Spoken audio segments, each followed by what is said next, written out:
There are a lot of theories that Leonardo has secret symbols and secret messages in his paintings. Da Vinci is one of a long line of artists who have told us, beginning with the ancient Egyptians and running through the early Christians and Tibetans, that art is a medium, it's a conduit. For over 5 centuries, experts believed they had uncovered every secret hidden inside Leonardo da Vinci's The Last Supper. It gives you an idea of his prescience. In other words, his ability to predict almost the future. Scientific studies were central to his activity, and that the anatomical drawings in particular are of such quality and such sustained brilliance in some ways that Leonardo deserves to be thought of as one of the great scientists of the Renaissance. But when artificial intelligence scanned the painting, it detected something no human eye had ever noticed: a pattern buried in the brushstrokes. The North Apennines, Italy. Here, in the mountains just outside Florence, a young Leonardo da Vinci spent much of his time examining the mysteries of nature. A hidden message that raises disturbing questions about what Leonardo truly meant to reveal. Was it a warning, a code, or something far more terrifying? 2 of the world's most famous paintings, the Mona Lisa and The Last Supper, both by the Italian painter Leonardo da Vinci, have been brought to life using high technology. The task before the man. Leonardo da Vinci, one of the greatest artists of the Italian Renaissance, painted a mural that would become one of the most famous works of art in the world, The Last Supper. He created it on the wall of the dining room in the convent of Santa Maria delle Grazie in Milan. For the monks who ate there every day, the subject could not have been more fitting. It showed Christ sharing his final meal with his 12 followers. Between the years 1495 and 1498, Leonardo worked on this painting. But instead of showing the meal as a calm and quiet moment, he asked himself a question.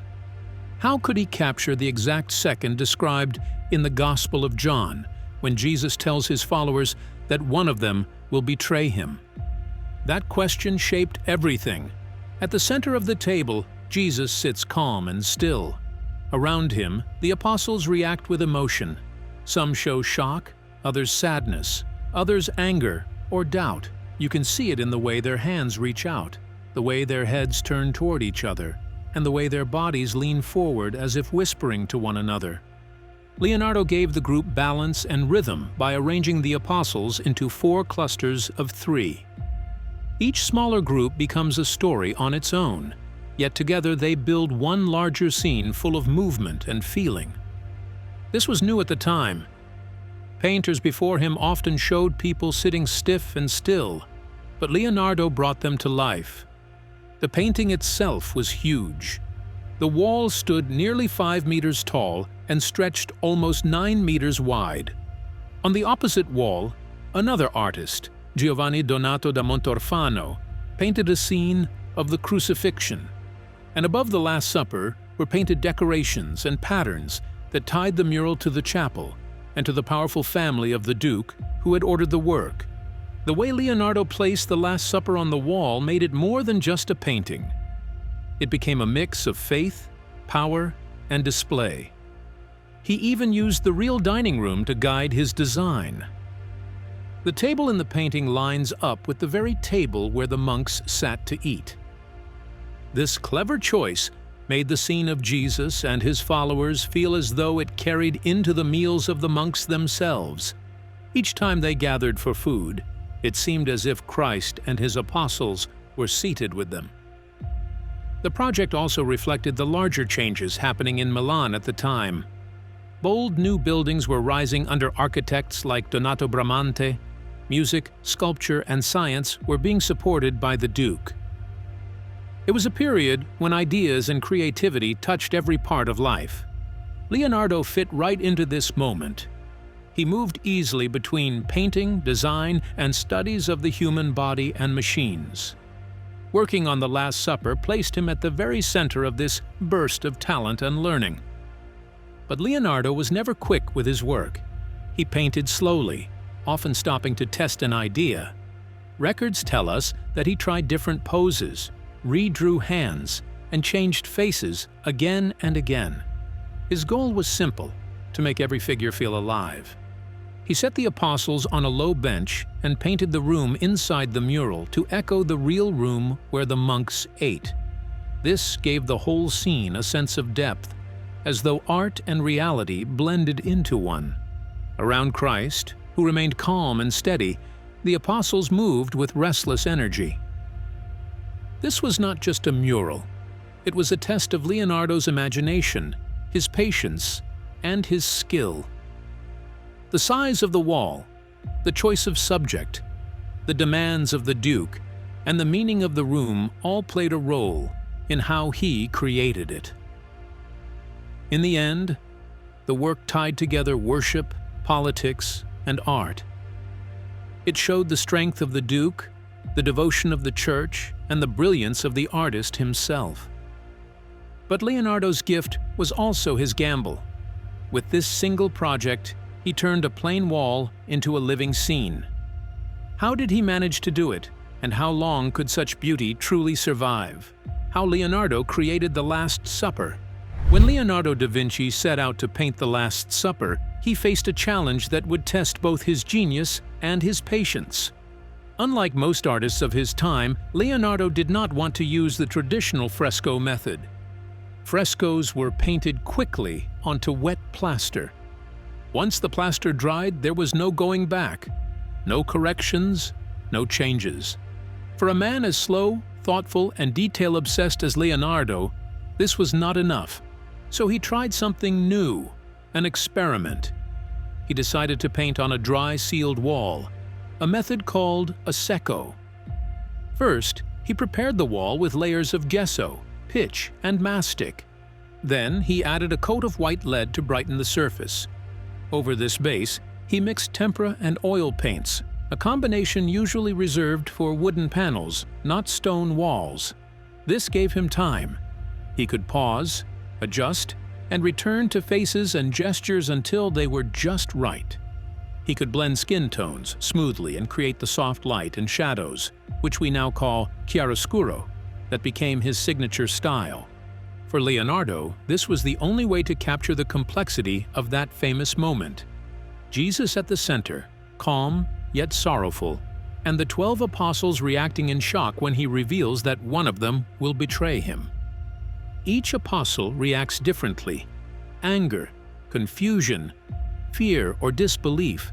So Leonardo needed freedom to refine every hand gesture, every tilt of the head, every flicker of expression.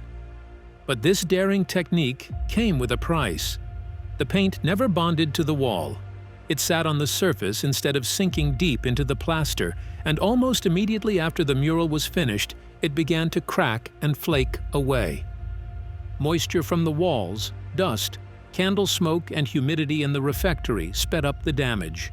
Within a few decades, much of Leonardo's original brushwork had already begun to fade. Over the centuries, the mural suffered even more. Restorers in the 16th and 17th centuries tried quick fixes, painting over missing parts and covering cracks with heavy varnish.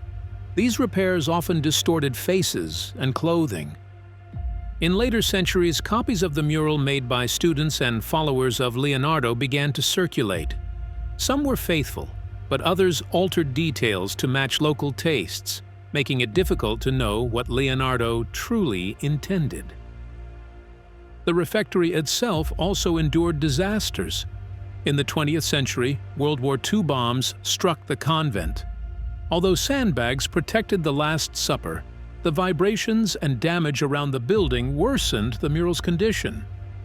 Earlier, a doorway had even been cut into the wall beneath the painting, removing part of the lower section, including the feet of Jesus. Despite these setbacks, the image barely survived.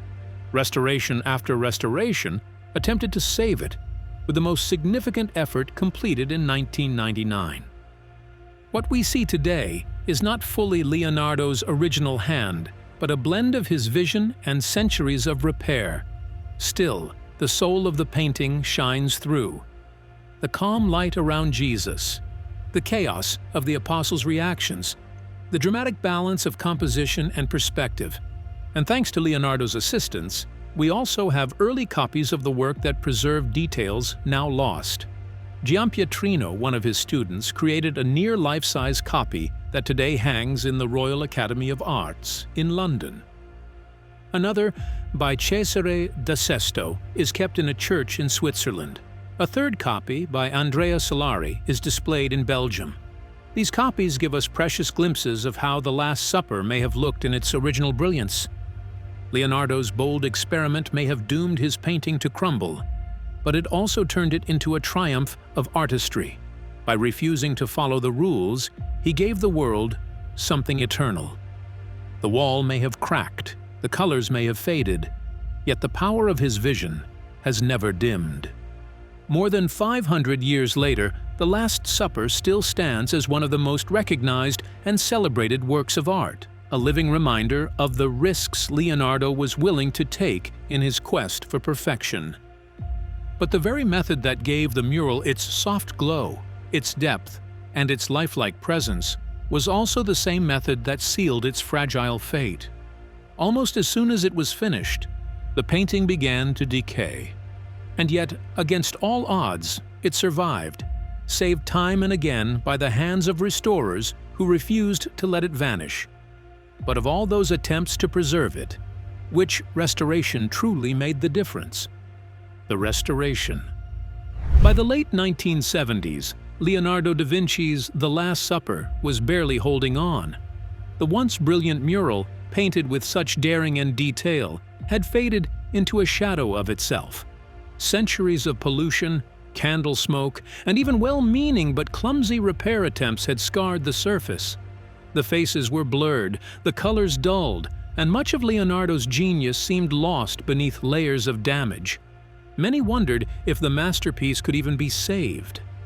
In 1978, art conservator Pinin Brambilla Barcelon took on a challenge few would dare attempt, restoring one of the most famous, yet most fragile, works of art in history. The task would consume more than 2 decades of her life. Moving the mural was impossible.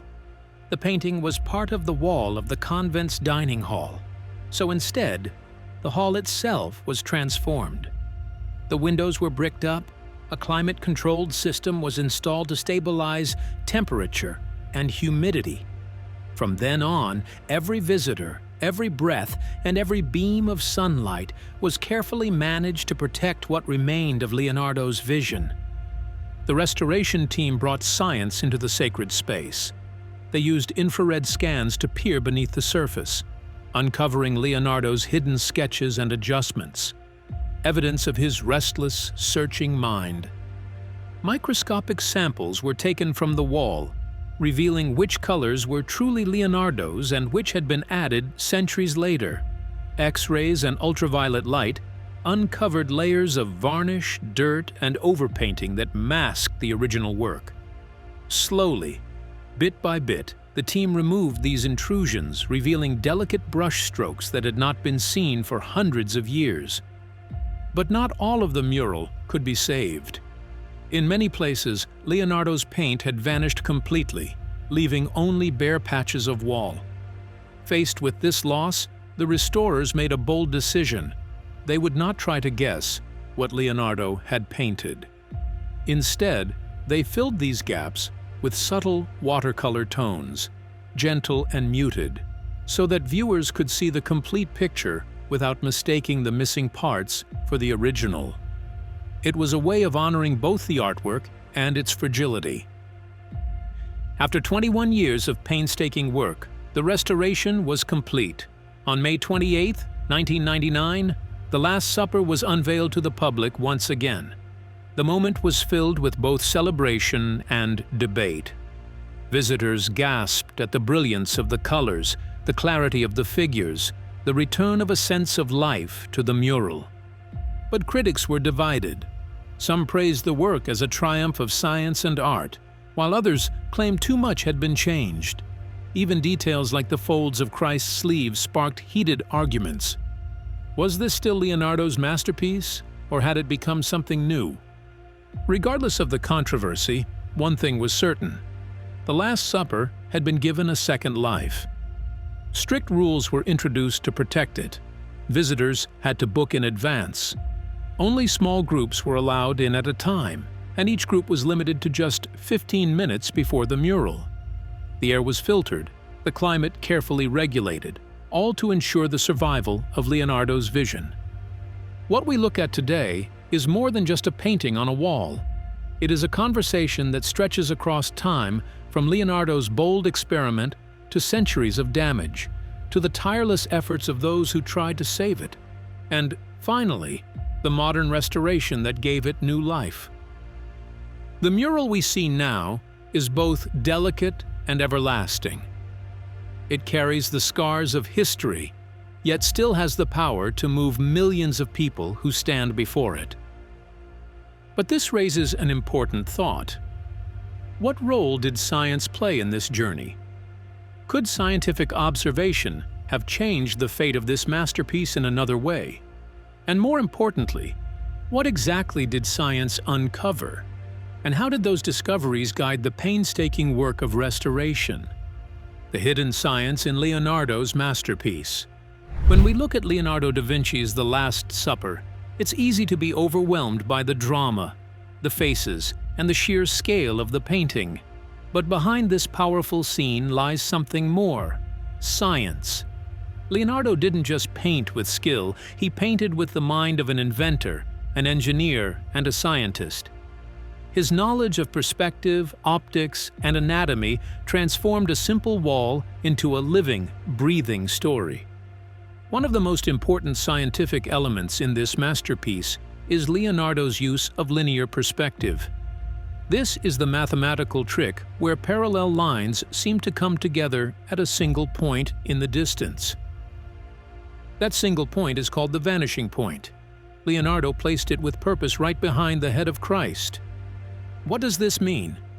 The moment a viewer steps into the room, their eyes are automatically drawn to Jesus. Everything, the walls, the ceiling beams, the arrangement of the table directs the gaze toward the center. Christ becomes the calm anchor in a storm of movement and emotion. But perspective was only the beginning. Leonardo was obsessed with light and optics. He studied how light bends, how it reflects, and how it changes the way we see things. In The Last Supper, he used these ideas to create atmosphere and emotion. Notice how the window behind Jesus casts a glow around his head, almost like a natural halo. Leonardo was guiding the viewer's focus, using light and shadow to tell a story. He also used chiaroscuro, the strong contrast of light and dark, to give the figures depth and volume. Instead of flat, lifeless characters, the apostles look like real people caught in a real moment. Shadows fall across their faces, light bounces off their clothes, and the whole room feels alive. For the 1419s, this was revolutionary. But perhaps Leonardo's greatest strength was not perspective or light. It was his ability to understand the human body and human emotion. He spent years dissecting corpses, studying muscles, tendons, and bones. He knew exactly how the body moved when startled, how a hand tensed when angry, how a face softened when in shock. In The Last Supper, that knowledge comes to life. Each apostle reacts differently to Christ's shocking words. "One of you will betray me." On the far left, we see Bartholomew, James the Lesser, and Andrew. Their faces are full of surprise. Bartholomew leans forward, tense and alert. James opens his eyes wide, his whole body tight with shock. Andrew throws up his hands, palms raised as if to say, "How could this be?" Together, they form a trio of witnesses stunned by the news. The next group was Judas Iscariot, Peter, and John. This is where the drama intensifies. Judas is painted in shadow, his face withdrawn, his posture closed off. He clutches a small purse, perhaps the silver coins he earned for betrayal, or perhaps a symbol of his role as treasurer. Notice too, he knocks over the salt cellar on the table. In Middle Eastern tradition, betraying the salt meant betraying your master. It's a subtle clue Leonardo slipped into the painting. Judas is also the only figure with his elbow on the table, and his head is the lowest of all, a symbol of his fall. Beside him sits Peter, fiery and angry. His hand grips a knife, foreshadowing the violent moment later in Gethsemane when he strikes a soldier. Peter leans toward John, his mouth open, as if pressing him to ask Jesus who the betrayer is. And then there is John, the youngest apostle. Soft-faced, gentle, almost swooning, he leans toward Peter, embodying innocence and sorrow. At the center sits Jesus himself, calm and still. The window frames his head in light, his hands stretched out toward the bread and the cup, symbols of the Eucharist. While chaos surrounds him, he is the still point, the eye of the storm. To Christ's right are Thomas, James the Greater, and Philip. Thomas raises a finger toward the sky, foreshadowing his doubt of the resurrection.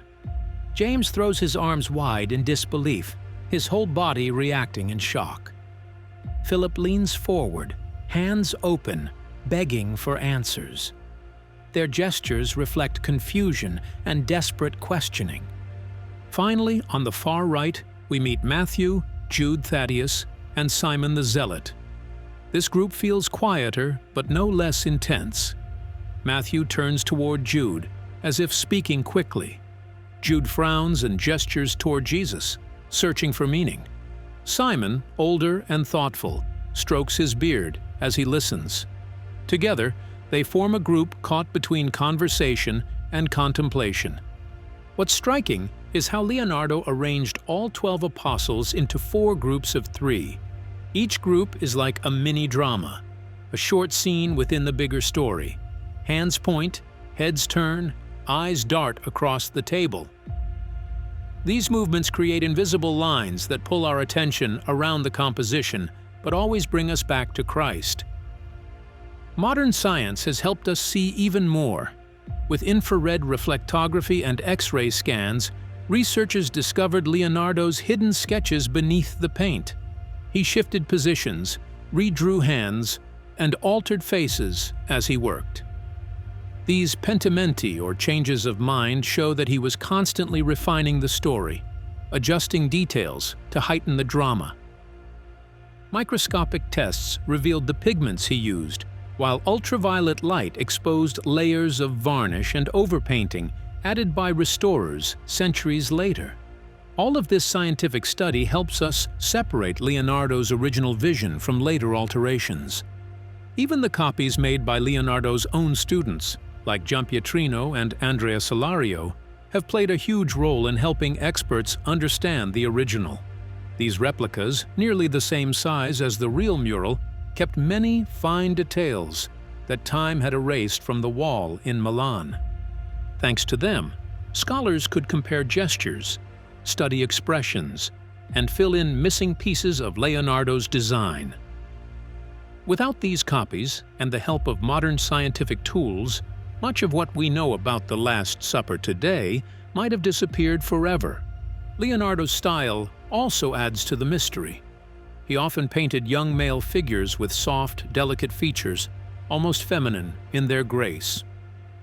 That choice of style explains why John, seated next to Christ, appears so gentle and youthful. But this detail has sparked endless debate through the centuries. Was Leonardo simply staying true to his artistic style? Or was there more hidden in the brushstrokes? And so, a question has lingered through time, whispered by critics, scholars, and even conspiracy theorists. If Leonardo meant to paint John beside Christ, why do so many believe it could be someone else? The claims that haunt history. For over 500 years, one question has lingered without answer. Who is truly seated at Jesus' right side? Tradition says it's John, the youngest apostle. The Bible calls him the beloved disciple. And in many artworks of the Renaissance, John is shown with youthful, gentle features. But some people don't see John at all. To them, the figure looks far too feminine. They insist it's Mary Magdalene, placed next to Jesus in a secret gesture of closeness. This idea existed for centuries, but it exploded into mainstream culture after Dan Brown's The Da Vinci Code. The book turned the claim into a worldwide phenomenon, suggesting that Leonardo's mural hid secret messages about bloodlines, hidden marriages, and a conspiracy by the church. When the book became a bestseller and later a Hollywood movie, millions of people rushed to look at the painting with fresh eyes. Suddenly, what had once been a scholarly debate became a global obsession. But art historians tell a very different story. They remind us that Leonardo wasn't unusual in painting young men with delicate, almost feminine faces. In Renaissance art, youth was often symbolized by softness, long hair, smooth skin, and no beard. It wasn't a secret code. It was simply the style of the time. And the evidence goes deeper. Two of Leonardo's students, Giampietrino and Andrea Solario, made full-scale copies of The Last Supper not long after the original was finished. These weren't small sketches. They were near life-size paintings that carefully preserved the details of faces, hands, and expressions. Over time, the original mural in Milan suffered, damaged by damp air, pollution, and even failed restorations. But in the students' replicas, the missing details survived. When scholars compared these copies to the original, they noticed something important. The figure beside Jesus, the one some call Mary Magdalene, was clearly labeled as John in the copies. No mystery, no hidden meaning, just John, the beloved disciple portrayed in Leonardo's graceful style. Modern technology has only strengthened that conclusion. Using infrared scans and X-rays, experts have been able to peer beneath the surface of the painting. They discovered Leonardo's original underdrawings, showing that he had always planned the figure as John. So why does the theory live on? The answer is simple. Mystery sells. People love a hidden story, a puzzle waiting to be solved.